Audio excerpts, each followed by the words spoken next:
শীতের দিন চলে যাচ্ছে আর সবজি রোল খাচ্ছেন না, এমন কি করা উচিত?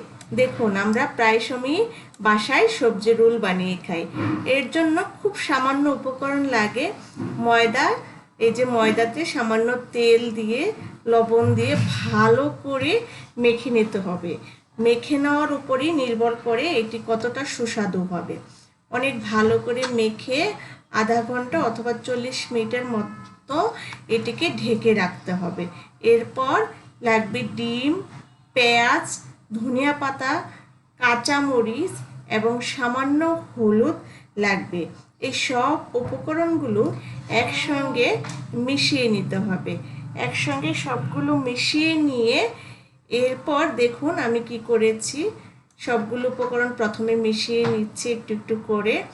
প্রথমে সবগুলো দিলাম, একটু লবণও দিতে হবে, স্বাদ মতো লবণ দিয়ে নিতে হবে। আপনি এখানে কতটুকু বানাবেন সেটার উপর নির্ভর করে আপনি উপকরণগুলো কতটুকু নেবেন। দুটো ডিম দিয়ে দিচ্ছি।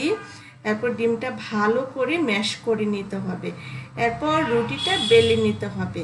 রুটিটা একটু নরম করে এবং একটু পাতলা করে বেলে নিতে হবে। এরপরে ওই উপকরণগুলো রুটির ভেতরে দিয়ে রুটিটা সুন্দর করে ভাজ করে নিতে হবে। এরপর আপনি চুলায় কড়াই দিয়ে তেল দিয়ে তারপর সেখানে এটা দিয়ে দিবেন এবং সুন্দর একটি খাবার হয়ে যাবে।